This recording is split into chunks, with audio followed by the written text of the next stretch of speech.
Okay, so Professor Zung, now it's 8 o'clock. Maybe in your time it's 1 p.m. Yeah. 1 p.m. Okay, I think we can start. Oh, we have many audience today. Okay, so good evening and good afternoon, everybody. Welcome to take part in today's activity. And today it's our great pleasure to invite Professor Zung to deliver us a talk. Let me introduce Professor Zung a little bit. So Professor Zung is a pure mathematician before working in the area of Poisson geometry and non-Poisson geometry and foliation theory. He published many excellent papers in top journals such as Annals of Mathematics, Memory of American Mathematical Society, Communication in Mathematical Physics, etc. Yeah, and now he turned to AI, and today he will tell us whether AI can do mathematics research. Let's welcome. Thank you very much. Thank you, Professor Yun Heshen, for the invitation.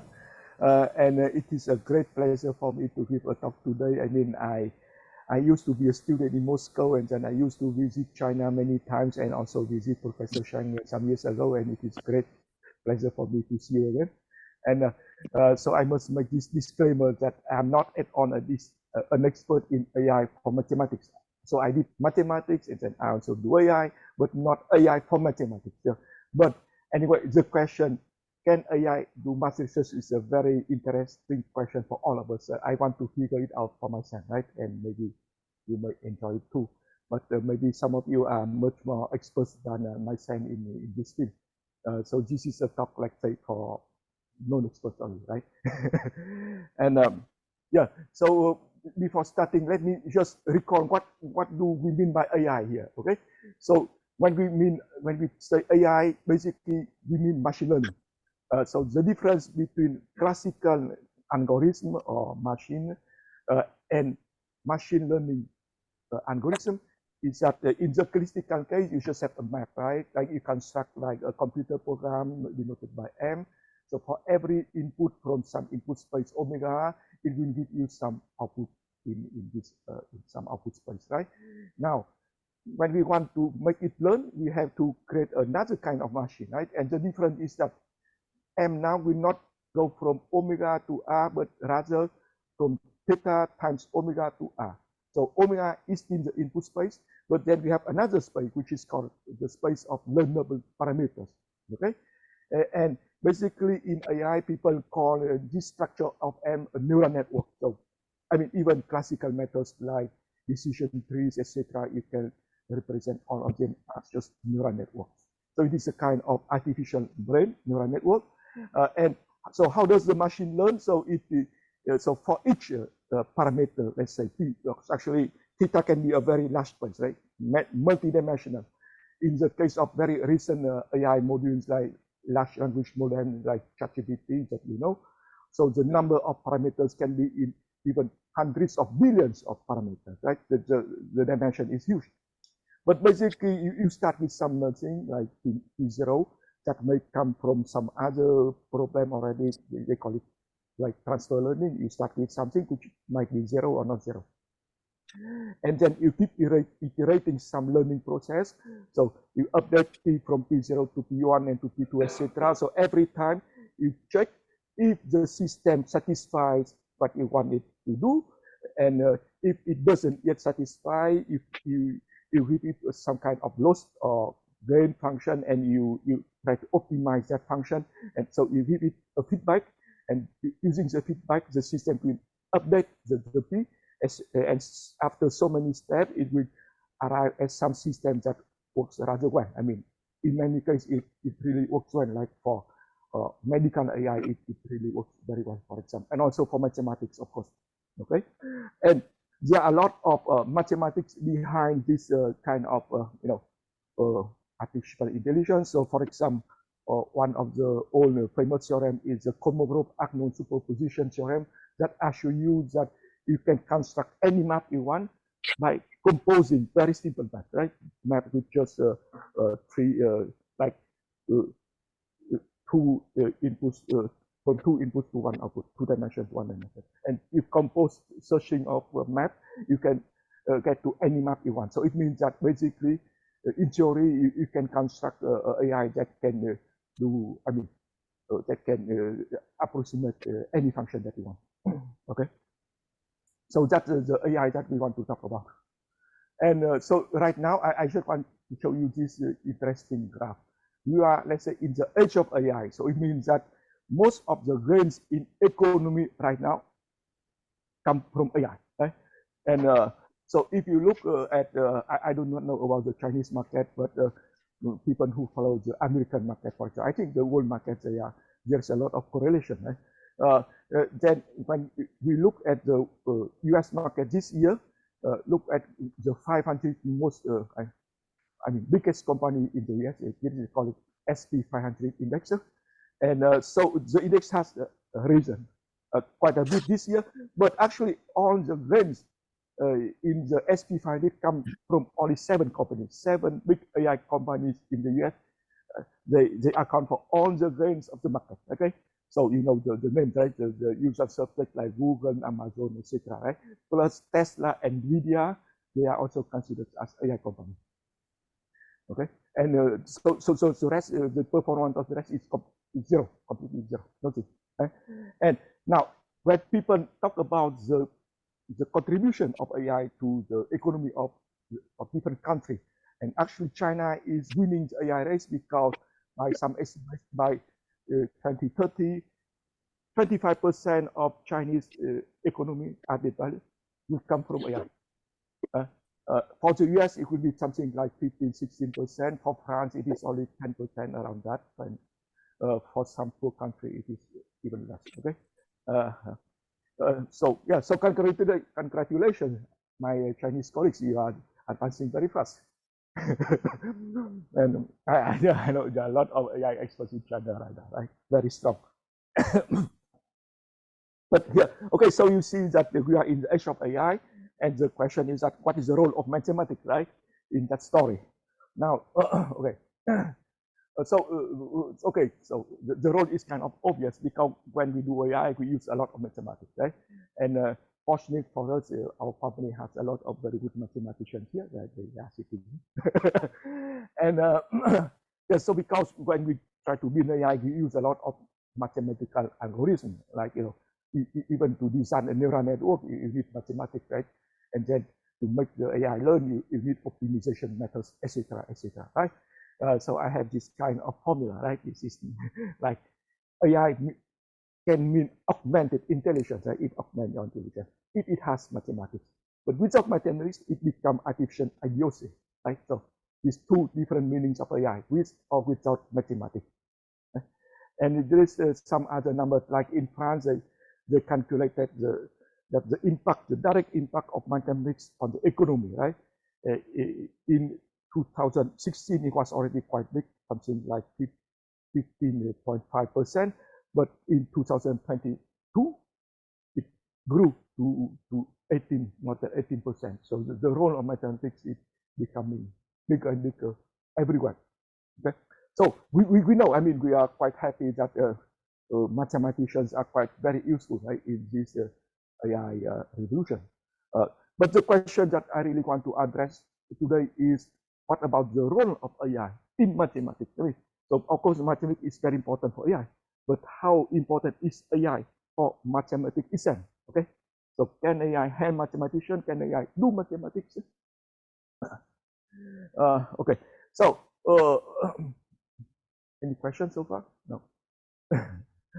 Yeah, okay. But as you know, no, even before the age of AI, right? Before machine learning, before like neural networks, because neural networks, you know that the like convolutional networks, they took off not that long ago, right? Maybe just a bit more than 10 years ago, right? Starting maybe in 2012 with some famous problems solved by convolutional neural networks. Otherwise, it was rather slow, right? The development of AI. But really, since 10 years ago, it really took off. But even before the age of neural networks, there were a lot of computer-assisted mathematics. So the role of computers in mathematics was already very important, right? First of all, it's on the computation, past calculators, etc. So compute numerical methods of you need computers. So here's a picture of very old computer. Actually, not that old, right? Because this kind of mechanical computer, right? It dated just 60 years ago. So 6 years ago, Germany produced this kind of computer, right, by hand. And when I was a boy, I saw those computers in use. I mean, people use them, not just that, not in like a museum, but people really use them, like just 40 years ago, right? So really, the progress has been quite fast. And with starting with that, you start to have like electronic computers, and then you have all kinds of computer-assisted proof. It means that when there are too many cases, basically, right, then you ask the computer to verify all those cases. You cannot do it by hand. You can do each case by hand, but it takes too much time. So if there are like 1,000 cases, then it is better to ask the computer to verify. If you can write a small program, right, to specify what to verify, then the computer can do it. And this famous four-color theorem actually was proven assisted by a computer, right? So the computer can help people verify things, right? Make extensive search and verification. And then came what is called proof assistance. I think this is very important. Sorry, there's a typo here. It is higher order logic. So there are this property, very important property of proof assistance. Like it uses higher order logic, dependent types, etc. It has proof automation, reflection, and it can also generate code. So the proof assistant help mathematicians to form. You can write proofs like using normal language, or you can code your proof into formal language, right? And once it is in formal language, you can make a computer verify, or even you can make a computer try to find a proof. Right? So it is a proof assistant. And among, if you look, for example, at this Wikipedia page, you will find a lot of different proof assistants. But I think that among all those proof assistants, there are two most famous. Coq, actually invented by French people around 1980s. Yeah. So coq in France means cocorico, the rooster. But actually it is COC, it means some. And then Lin, which is more recent. Okay. And they have been quite successful. For example, there is a very, very, very long proof of the so-called Thomson odd order theorem. Right? And this is an important theorem in finite group theory that says that any finite group of odd order, the odd number of elements, is solvable. Right? And the original proof is written by the mathematician. It's something like 250 pages or just one theorem. So very, very long, very difficult theorem. And they could turn it into a formal proof using code. Completely formal. I mean, once it is formal, it can be formally checked. So every step can be checked by the machine, and so the machine formally proves that it was correct, for example. So it is quite important. And then there is something new called Lean. I think that now people like to use Lean. And for the Lean project, the mathematician could kind of take many books and then translate the notions from the book into the Lean language, the book Baki, for example. So now you can, if you want something on population space, you can ask Lean for it. Yeah, and one recent example of the use of Lean is by Terence Tao, this very famous guy who formalized the so-called polynomial Feynman-Russa conjecture using Lean. Just is here. Okay, so on the right here you see some very simple example of what can be written in Lean language. Right? It can, for example, it can define what is addition operation for the natural number. Okay? I mean, just this is the kind of definition by recurrence for natural number. And then this is the so-called this transaction, right? This is PFR, polynomial Feynman Russell conjecture about groups with a two torsion mean. Every element has all the two. Okay. There's some interesting conjecture in let's say combinatorics or group theory, and then the theorem can be formalized using linear like this here in the blue here, okay, blue, etc. And then it could generate the kind of proof for it. Okay, so what does it mean for us? It means that when we have existing mathematics, basically everything that exists can be formalized using some formal language like Lin, and once it is formal, it can be formally verified. The computer can verify. Now, for the moment, without machine learning, it just has a set of rules, it verifies according to the rule. Okay. So where's the AI now? So now comes the AI. So the AI, as I said, the neural networks that are in use right now, they are very recent. Right? The first model of what is called the perceptron is from, I don't know, 30, 40 years ago, or maybe more, but they were not really in use before the age of very fast computers, parallel computing. They could not be really use it. But now with like the tensor or the graphic chips from NVIDIA, etc., we can make very fast computation and make the neural network really work for us. Here I want to give some examples in dynamical system where AI can have a lot. So here by AI, here I mean mainly computational AI. So you see, if you go back to here, then first we have computation, right? With the computer. And then we have like logical reasoning on this, okay? Here without machine learning. With machine learning, it is the same. First, we have computation with the AI, right? So AI can first handle with computation, and then AI can handle with logical formal reasoning, right? By the same order. So first, the AI is very successful in computation. Now,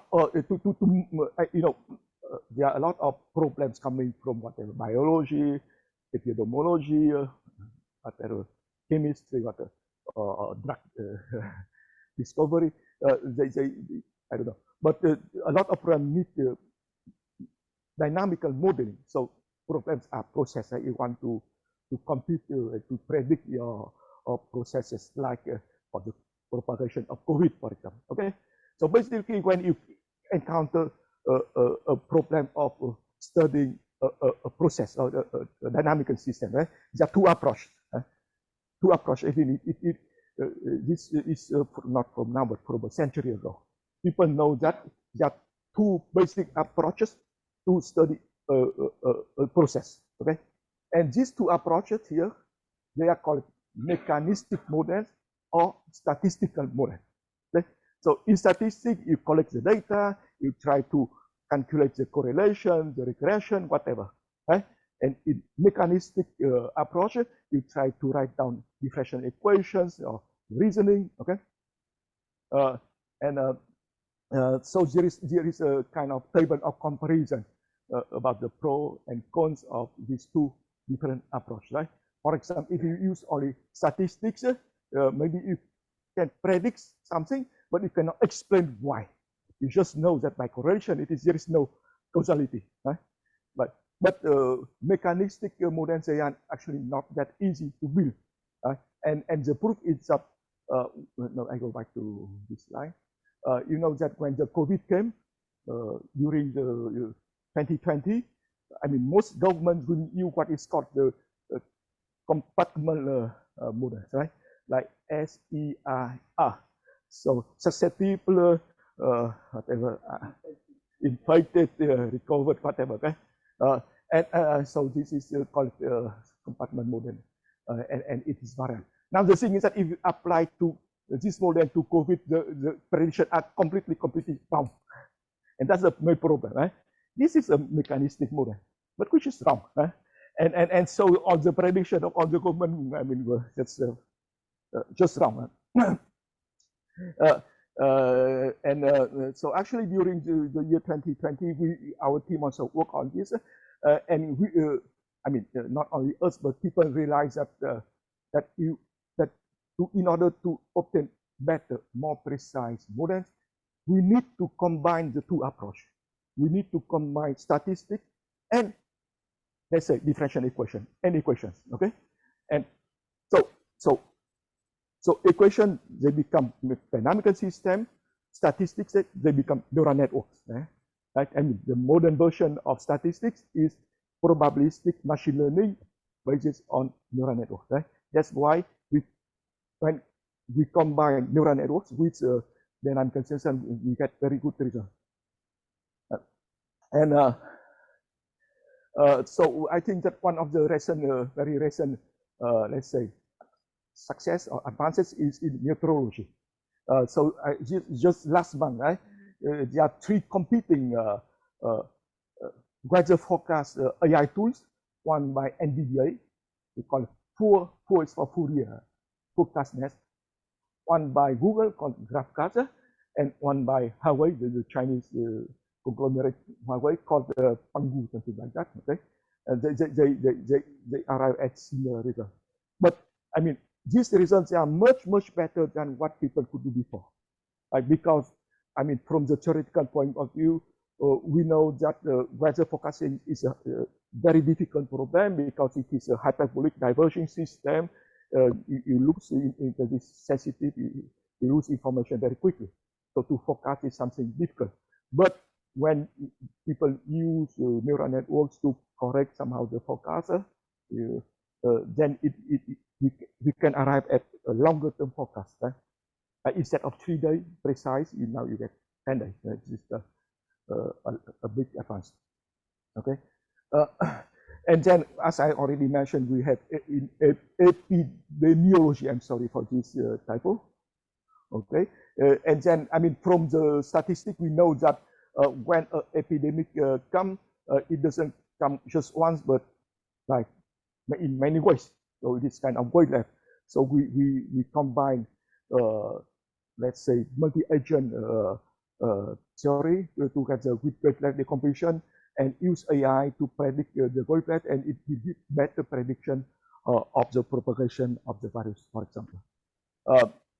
And another example is that in signal processing, you know that there is a problem of what is called filters. So actually, for people who know, the Kalman filters are used in very many places for the GPS, GNSS, for example, positioning, even in medical device, even in financial forecasting, etc. There are a lot of places where people use Kalman filters. Okay, but Kalman filter, I mean, the original Kalman filter, even the extended, what they call the extend modified one, do not yet have AI in it. So when you combine maybe new methods for the filter, mathematical method, plus the neural network, it will give better results. And actually, we have a group working on that. Okay, and since I came from, so actually when I was a student in Russia, I studied integrable Hamiltonian system, and you know that there are people who wrote very nice papers about the search for integrable system, right, among, let's say, all possible potentials in classical system. Right? And with the AI, they could find very good integrable potential. And it is very difficult problem to find integrable potentials because most of the systems are not integrable. Only at some very particular parameter coefficients they become integrable. But the search can be made with the help of neural network. Okay. Any question? No. Okay. So this is about AI for computational mathematics, right? Mostly, right? We want to make better prediction, better computations. But let's talk about AI for logical mathematics, like reasoning, like theorem proving, etc. Right? And or maybe inventing new theories. Yeah? So we need the AI that has the what is called the generative capacity, generative AI. You want to generate a proof, so it means that you want to have a generative AI. And so generative AI is now very much in fashion. like OpenAI that has a valuation, I don't know, right? Very young company, maybe 40, 50 billion dollars. In France, there is a very young company called Mistral AI, less than 1 year old, and is already valued at $2 billion. Right? They start with, I mean, they have fewer people than us, for example, and they are already valued at $2 billion.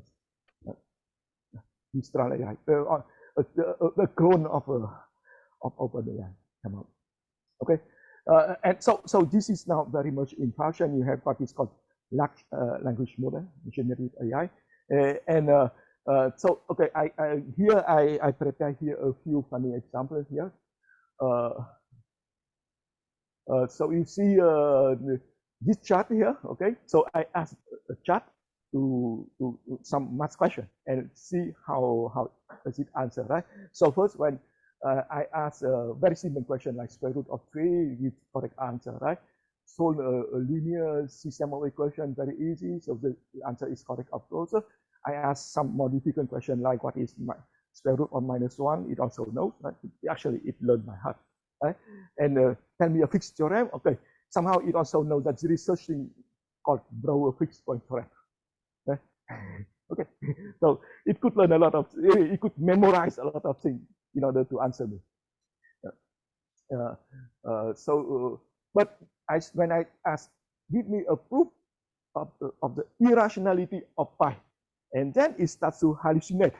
I mean, it doesn't know that it hallucinates, so it gives a kind of 6-step proof. That looks quite interesting, right? Nice, almost true, but when you look closely at the statement in each step, they are probably completely wrong, right? So first, it says that very nice. It says that we want to present pi as an infinite sum. I mean, if it's a standard method, you want to represent something is irrational or even non-algebraic, you want to present it under some form, right? That you can treat, right? So okay, nice. So we will present pi as an infinite series, but then it means this infinite series, which is not pi, of course. But people who do not know the existence of pi will believe that it is pi. So it hallucinates, but it pretends to, I mean, it's very good at faking, right? So it is like politicians who fake, but people who do not know will take it for true, right? So of course it is more related to the logarithm, to log function than pi, right? And then he said, okay, so now if it is rational, then okay, then we multiply with like show by condition. Since all the terms on the right hand side are integers, so this is completely crazy because the terms are not integers, not all the terms. Right? But actually there is some grains of truth in the whole schema, right? But with a lot of hallucination. But somehow, I mean, if you know that this is false, but maybe you can use some ideas from it, right? And in order to arrive at a proof. So so I mean, this is the current state of most generative AI at reasoning. So the reason why it gives such a kind of thing is because for example, here in the middle here, it just learned everything by rotary, so it memorized a lot of things. So of course it memorized this theory, and then it tried to cut, glue, pasting together, right? And most of the time it will be wrong, but sometimes it will be correct. And for very simple things, it will be correct, even though it doesn't understand anything, right? Okay, so this is ChatGPT, right? And symmetry. And the chart here is not really ChatGPT, but similar. This is experimental chart developed by us.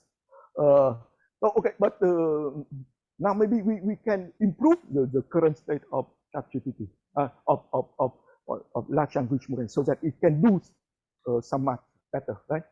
And okay, so OpenAI, it seems to say that okay, they what is called Q star can solve math problem, but then you know this very famous guy Jan LeCun, he says that no, do not listen to the heart.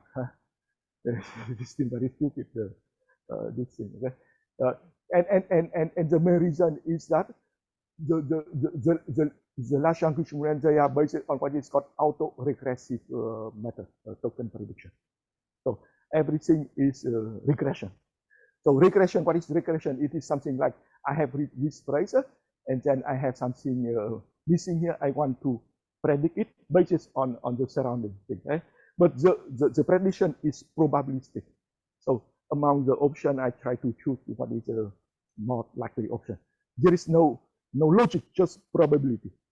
So sometimes it's right, sometimes it's wrong. When it is complicated, then it will be wrong at some step, right? And the whole proof is wrong. So in this case, it could be like my bird, the bird, or in my case, it is my dog. Actually, he's very afraid of the cat, right? So it has many choices. But it is called regression, right? To find the value from the surrounding value. So okay, using only regression, you cannot arrive at good logic in mathematics. However, regression is a good tool. I mean, we cannot dismiss it as useless because it's a very good tool for searching. You can search, for example, when you try to attack a problem, you want to search for methods, ideas, etc. And if you have something to help you search and then decide what is more likely to be useful, less likely, etc., you try to first use the things that are more likely to be useful, right? So search is super important in doing research, right? So research contains search, right? And currently, this thing is just single value, but actually, I think that it is not so difficult to modify the search a bit for it to give multiple values and then to test on the value. It is not a big problem, okay? and multiple value search is important for mathematical research, let's say. Okay? And then if we combine large language models with, let's say, proof assistance that are already there before the age of AI, then maybe it gives something better than just large language model. Okay, and actually there is what is called lemma. Lemma is similar to llama, but lemma. Okay, it is also based on a transformer. I mean, the method for large language model called transformer. So lemma is different from the ChatGPT in the sense that in the training database they add specifically a lot of math books, math paper, and more importantly, they add a lot of math code. The formal mathematical code that says that are generated by LIN. So they add to that. So it means that it can learn a bit of reasoning. I mean, maybe it doesn't understand, but it knows the reasoning somehow, right? From LIN, for example. And here's a paper, this very recent paper, I think from this year. Okay, they claim that they can do a lot with lemma. And here's an example, which is not so bad. Here's an example. So, okay, so I think this is one of the more difficult problem in some exam like SAT. So you define this function for each R, and then you want to calculate this infinite sum. Okay, the idea is very simple. Actually, you permit the order of summation, and then you use some known formula like this sum. You know it, the result, and so it will after just a few steps, it will get to the result. Okay, so the problem is now. I mean, for someone who never saw it, of course, could not be able to do it. But the number of steps here is quite small, actually. Nevertheless, there is some elements of, let's say, planning thinking here, planning thinking, step by step. And the main reason may be because it learned from LIM, from the proof assistant. Okay. Let's see, there's some other elements of AI formats, like you know, there are many. I think there are a lot of publications right now. I cannot follow them on. I just try to collect a few and show examples. Okay, and there is one which is a kind of generator of conjectures. So actually, there is something called graphity, and then there is a guy at Rational AI. They did create something called PX graphity. It is a generator of conjecture in graph theory, and with that, it is his AI, right, that could generate this conjecture, which is quite interesting in graph theory. I think that my colleague Etienne here is in graph theory. He will be able to tell me how interesting is this conjecture. So you have any connected regular graph. It means that each vertex has edges, I think. And then you have the maximum independent set. It means that the vertices that are not connected by edges, I mean, not connected by direct edges. And then maximum matching, it means that the matching are the edges, okay? But the edges that have no common vertices here. So you take searching, and you take the minimum cardinal of searching, and the conjecture says that independent set, the cardinal is smaller than or equal to independent matching, something like that. And it is still an open conjecture, they say, okay? But the mere fact that the AI could generate such kind of conjecture is quite interesting. And from the point of view of aesthetics, I mean, beauty of mathematics, it is quite a beautiful conjecture because the formulation is quite short. Right? And it is related to things that we understand. So we can be conjecture generators in AI, by AI. Yeah. No, this is a new conjecture created by the AI. It is the AI that arrived at the conjecture. So the guy, he creates the AI, and the AI creates the conjecture. So the AI doesn't know how to prove the conjecture. So there's a way to generate the conjecture. And I mean, in general, it is much easier to create conjectures than to prove them, right? So this AI could create conjecture without proving them. like the Fermat theorem, with easy to state, but then it took centuries to prove. Now, okay, but so there is another paper that I find very interesting that published in Nature by a very large group of authors in 2 years ago. Okay, it is about kind of AI guidance for the mathematician. So how can mathematician solve attack problem with the help of AI? Okay, and this is just a general schema. Okay, so when you want to do something, you hypothesize something, like maybe some middle step, okay, and you try to prove what your conjecture, right? And then you collect data, generate data, and then train to so the AI try to verify if it's likely true or not, right? Etc. And find some patterns, etc. And then maybe you modify what you have in the beginning based on the feedback of etc.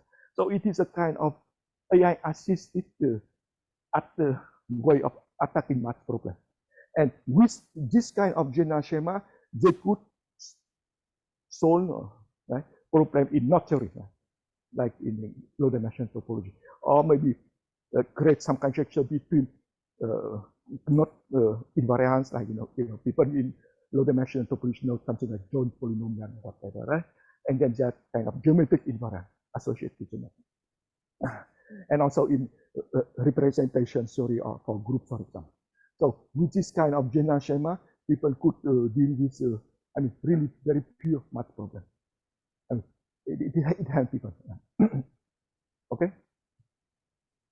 So I think there's someone asking something. Oh, no? No, no. No, this is nothing. Oh, yeah. Oh, thank you. I could understand that. Okay. So you see that so besides the generative AI, like the Gaussian component, you have all kind of other elements of AI for doing math. Okay. Now the idea is that if we combine all these things together, we will get something better than each of them. Right? And okay, so that's the idea. So how can AI become a mathematician? Okay, so of course the idea is that we have to put all the different methods, current AI methods together, right? Of course, we need search tools, and the generative AI is very good at searching and at imitating, etc. But I'm very optimistic that eventually AI can do mathematical research and surpass us in doing it, right? Because if we use history as a guide, actually, I will go to it in the next slide. But the way that the math has been advancing, I mean, the math, the universe, theory, has been very slow throughout the history. Okay, and actually the AI can do faster. And whatever human could create the AI in mathematics, I mean, AI can do it too. Right? I mean, at least for me, it is. I think it is true because whatever I could create, I just follow to use one step. I didn't do anything supernatural at all. So I could create some theorem, theory, whatever, but by doing just normal steps, right? And every step that I took, AI can learn it and can repeat it and do it too and much faster. Okay, I think that one of the most important things in guiding development of science is to decide what is important, what is less important. Okay, because we have limited resources, we have to concentrate on what is more important, right? And give less resources to what is less important. And if people can decide what is important, then AI can decide it too. AI can learn to decide what is important and what is less so. Okay? Now, so by definition, what is most needed is most important, right? And when I was still a student in Moscow, I learned that there are basically kind of three kinds of mathematics. Right? There is this kind of harmless mathematics that few mathematicians are doing, like my professor or myself. We were doing like harmless. And then there is military mathematics, like for the missile to shoot people, etc. Right? Because it is very applied mathematics. And then there's KGB mathematics, like cryptography, things like this. You guys know KGB? I mean, people from Russia know. And of course, and that's other things like financial mathematics, right? Like you produce derivative products for the financial market. You have high frequency trading, whatever, and they call it weapons of mass destruction because it destructs the economy and the life of billions of people. But okay, of course, there are also medical AI mathematics, and it can save people. I mean, so on the application of mathematics, if they are really applicable, they are important by definition because they affect people, right? They have an impact on people. And if we can use AI to solve such problems, then of course it is good. Besides that, in pure mathematics, it's more difficult to decide what is more and what is less important, right? But I mean, people will follow certain methods for deciding it. Like Isonan is very famous. Whatever he writes is important. Right? God says so. His authority, even his students. So when I was in Russia, I had one of my professors was Vladimir Agnon. I don't know, people in Russia know, but I don't know if you know him. But Agnon, he's a very famous mathematician, but he's also known for protecting his students. Very protective of his students. So everything that his students do is very good, but other people's students do not so good. But it is not only Agnon. I think many American people do the same, etc. Okay, and of course, if we can solve a long-standing famous problem, then by association, what we do is famous, right? Etc. Right? Of course, you want to calculate the impact, right? Like say how many time, how many people will read and will use your paper, etc. But that impact is over a long time. It will not be easy to calculate at the time you write it. You may think that it is your paper is very important. 20 years later, I mean, over 20 years, nobody read it, so it is not so important, maybe, etc. But another criterion is that if it has a lot of connection to other domain problems, then it is probably more important, because more connections means that more chance of getting usage, right? Of getting, what to say, yeah. And of course, if it contains some new idea, then it is quite important. And also, if it is beautiful, if people think that it's beautiful, then it becomes more interesting, more important. But these criteria, most of them are very subjective, right? What beauty is in the eyes of the beholder. So very subjective. And the reason is that many excellent papers in mathematics get rejected. I think even Lagrange program in whatever group theory have been rejected. And why not lesser paper get accepted? So because it is very subjective, right? And nevertheless, all these criteria can also be used by AI, right? To guide the AI in doing mathematics, right? Because the universe is huge. You cannot just wander like this. You don't know where. You have to get some direction, some guidance to go somewhere, right? To get to somewhere. And so the AI will be guided by maybe the same criteria as the human, right? So everything can be somehow formalized into criteria that can be calculable, right? AI can calculate, let's say, the level of beauty of things, right? Maybe it is also, maybe people will not agree with what the AI say, but the thing is that at least it is objective, it is consistent, right? The AI will follow some rule. So when we do like like AI for dermatology, for example, okay, maybe we give some score for some disease, people will not agree with, that's okay. But the AI will always give the same score for the same thing. The same doctor, in the morning he give one score, in the afternoon he give another score already. The doctor even is not consistent with himself. People change, right? And but somehow the good thing about AI is that it is consistent. Okay, now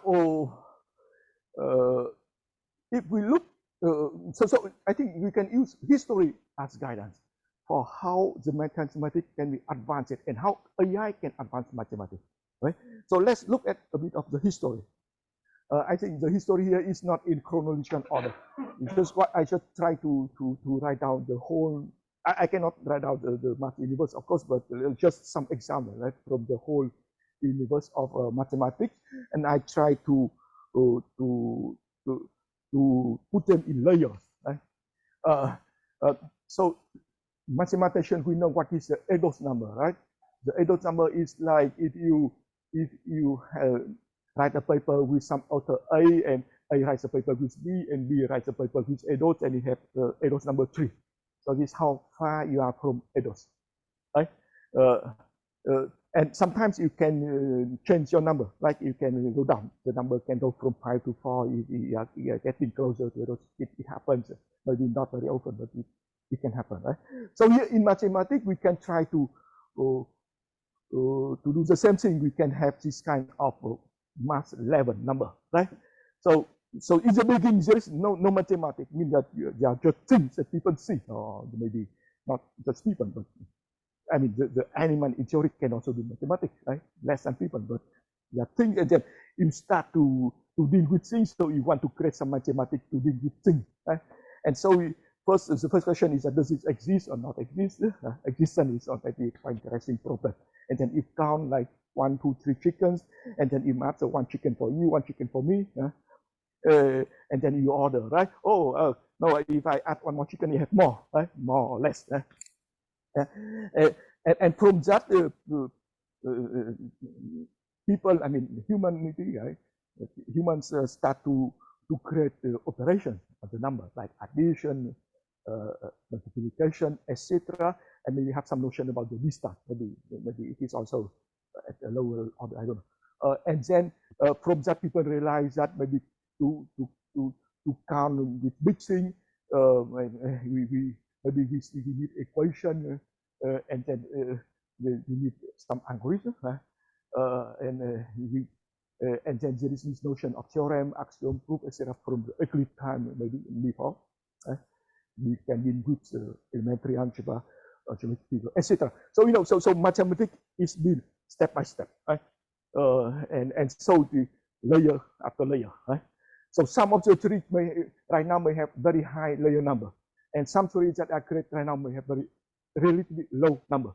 From time to time, people can create a theory with low number because certainly something becomes important, right? Which is closer to the core. Like once we learn about what is called copular theory. I don't know if somebody here remember that. No, I know it is it's a relatively new theory created around 1990, 2000 only. It's for statistics. Use it in let's say financial mathematics. But the theory is really you just need basic calculus to understand that theory. Nothing more. Okay, so it means that the theory can have low layer number, but still very new. Okay, so it is not like round, but it has mountains. Right? And if we have something like the Riemannian hypothesis, which so many people try to prove, but nobody could do it, it's because maybe it has very high number. So it means that there are several theories lacking before we can get to that hypothesis. Or maybe PNP is a more, I don't know. My guess would be that that the AI would be able to solve PNP, right, before the Riemannian hypothesis. P versus NP. Okay, so the creation of mathematics is a very, very long process, and at each time there were a lot of obstruction, and people to have to overcome those obstruction in order to advance. But anything difficult, you can cut it into small, very small chunks, and then people can deal with small chunk. Everyone can deal with very small chunk, and the AI too. The AI can deal with small chunk in reasoning, right? And one other important thing is that when we try to do math, of course we must understand math. Right? But what does it mean to understand something? And what does it mean that the AI understands math? Okay, the chat GPT, we know that the chat doesn't understand anything. It is just a big super parrot. It repeats things. Right? It just glues things together. That's why it hallucinates so much. But hallucinating or faking is not proper to AI. Humans do the same, actually. I mean, it is not a problem of AI. It's a problem of intelligence in general. Right? People have like short memory. They try to glue things together into coherent things, but very often they are a completely wrong thing. I mean, so this is not AI. It is a problem of intelligence in general, right? And actually, and especially now, the neurologists they study people that let's say lost some part of the brain. They will tell lies, and they don't understand that they are telling lies because something is missing from their logic. Okay. Yeah. So actually, hallucinating or faking is not AI specific. It is the problem inherent in intelligence. Okay. So we can correct it for AI, can correct it for people too. Now, okay, there are many reasons why math is hard to understand. And actually, most of the reasons, AI can actually be better than humans, right? For this. So first, math is hard because it may have a high level of complexity. You have to think like 10 steps, right? Like a chess, right? People like chess grossmaster, they have to think many steps in advance. But the AI can beat the chess champions because the AI can think deeper than people, right? High level of abstraction, right? Something abstract, it means that it is not easy to connect to what you see, what you know. Right? It's too abstract. So abstract things are very difficult for people to assimilate. For AI, it doesn't matter on because for everything for AI by definition is abstract, right? AI is already abstract, so it is not a problem for AI to deal with abstracting. For people, it is a big problem. And also for people, we have a lot of psychology and resistance. It means that what we do not know, what we are not familiar, we resist. Like when the negative number first appear, people will say that it's crazy, do not exist, the negative number, right? They cannot exist, the negative number, impossible. Right? And when the number I, the imaginary number, is again a big scandal. Right? Why? It must be a number, right? Impossible, right? Etc. And quantum mechanics the same, right? I mean, there is a famous saying that, you cannot teach all physicists about quantum mechanics. You just wait until they die, and that's it. They never learn, because it is not that they can learn intellectually, but it is psychologically. They cannot. But AI will not have any of that problem. Right? The only problem maybe AI have is the knowledge presentation. I mean, so when we say that we understand something, it means that we have some kind of presentation in our brain. But whatever presentation we have, it is a finite number of neurons with connection. It can be represented by something, and AI can imitate the same presentation. So actually, I don't think it is a big problem to present knowledge in such a way that is manipulable, understandable, almost the same way as humans do. Okay, so for all these reasons, I'm very optimistic that AI can learn to do mathematics at research level, because if human can learn to do mathematics at research level, then so does AI. Okay, basically here are the steps, right? So when we learn something, first we try to memorize a bit something, because if we have no memory, you cannot learn anything. Right? We want to connect to things that we already understand and know. We want to verify that it is correct, and then when we do research, we want to search for methods, search for ideas, search for whatever from what we already have, and then we try to project. I mean that we project what is new to what is known, right? And then try to have a similarity mapping. And imitate, it means that we imitate what we already did before for something known, take the same method, try to apply to what is new, etc. And from that we generate. Right? So basically, these are the standard steps that humans and also AI can do mathematics. Okay, now I think that my time's almost over. I just want to mention a few things more very quickly. One thing is very important is to explain mathematics. I mean, so actually, what is intelligence? I mean, individual people like myself, I think that I'm very stupid, but I mean, already I think Lagrange or someone already says that what we know is tiny, what we don't know is immense. So we are quite stupid actually. Okay, the intelligence, I mean, the biggest intelligence must lie in the network of the whole universe. So it must, when you are connected, right, to each other, the intelligence increased. This like the ants. Each ant is really stupid, but the ant, what they call the ant farm, whatever. Okay, ant colony is quite intelligent.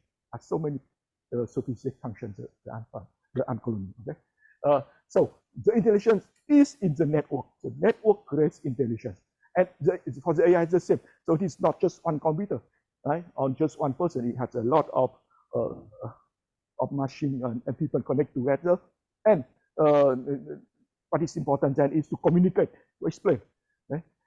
It is very difficult to explain math, right? And myself, when I try to learn math, very often I didn't understand what is written in the book. I try to understand in my own way. And when I was a student, I tried to learn convolution spectral sequence, for example. But I mean, it was kind of impossible for myself to understand it. But when the day I understood it, I found that it is so simple, and why people wrote in such a way so complicated that nobody could understand. So for every problem, here is the way to explain it naturally that it's easy to understand. Okay, if you do not understand, maybe it is not your problem, the problem of the book or of your teacher.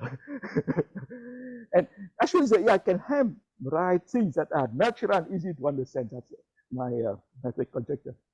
Okay, so I mean, in case you are curious about convolution spectral sequence, what is maybe more natural way to read? Maybe I advertise for our own book here from 2005. Okay, this is a book on Poisson geometry, but actually contains a section about spectral sequence. I hope that this written is the most natural way. Yeah. So okay, so maybe the last slide. My time only on 1 minute left.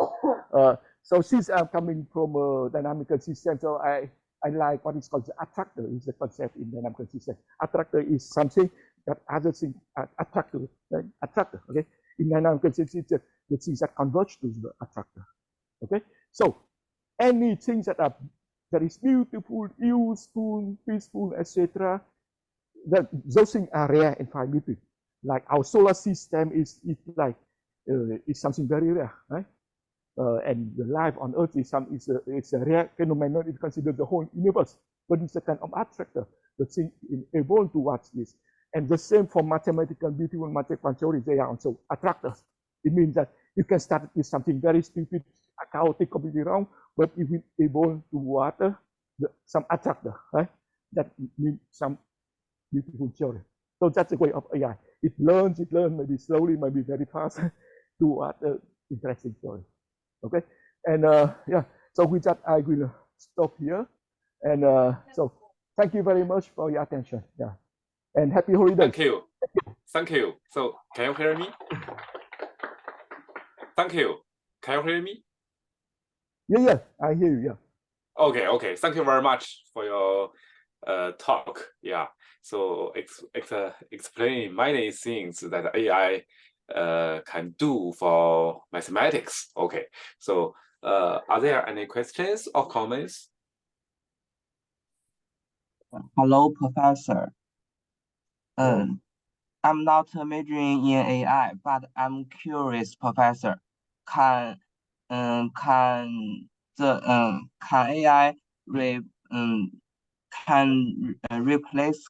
replicate the function of such a complex structure as the brain with just the code?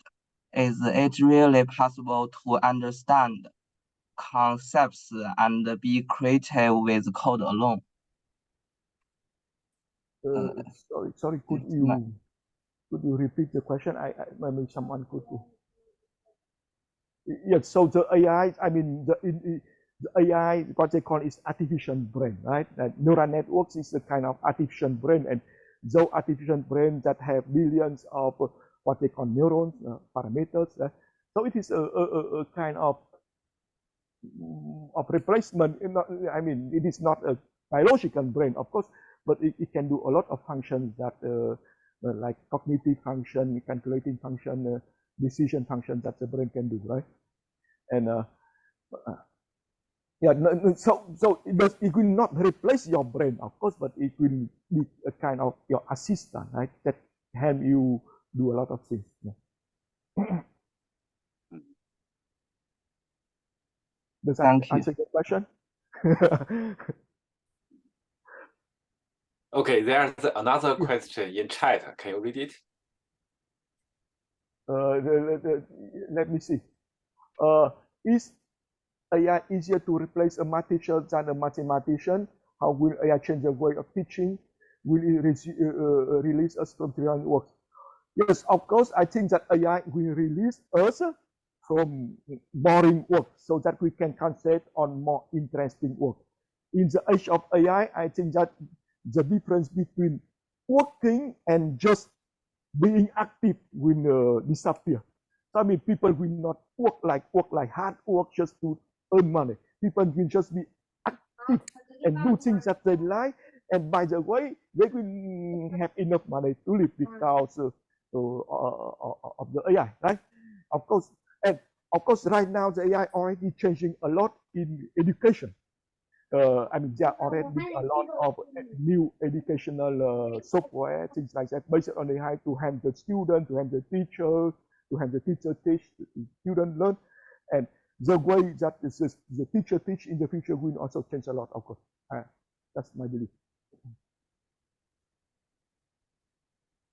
And yeah, so I mean, it is easier to satisfy the teacher than to do math at research level.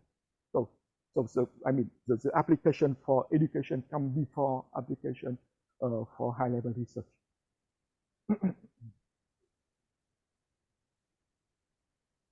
Okay. Are there any other questions? So I know, for example, the AI program for grading students' paper homework, for example, right? It can be done already, and creating like exercise. It's not so difficult to create exercise using AI.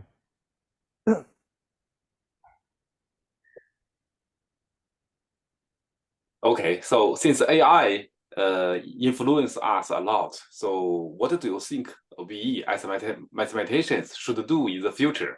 So learn some AI to help us to solve questions, or Oh, so no, I think that with any revolution, right, people can be very afraid. Like with the industrial revolution, people will think that they will lose their job because of the, I don't know, of on the industrial machine that replace the work, right? But eventually, if we do not do one thing, we will do another thing. So it's not to worry. So in the future, I think that people will have to learn, and I mean, we will have time to learn because we by work, actually most of the work consists of learning. Actually, we learn to stay on top of things, and it is true for mathematicians and other professions alike. So maybe we will not do, we will still do. I mean, mathematicians will still do mathematics, but not the same way as right now, because right now we spend a lot of time doing things that maybe AI can help us do it quicker. But we may spend more time on philosophizing, right? What is important with model, how to guide AI, how to ask AI to do this, do that, and what they call procuration. So we learn how to procure things, also in mathematics, and to connect things, and to ask AI to do things that are useful for us. okay, thank you very much. Yeah, thank you. So is this a question for the audience? Maybe I have no comment about the rest now. I know that he knows everything and he works on everything. Otherwise,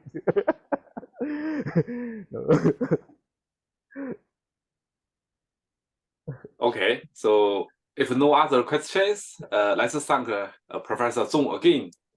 And also happy holiday to you and your colleagues.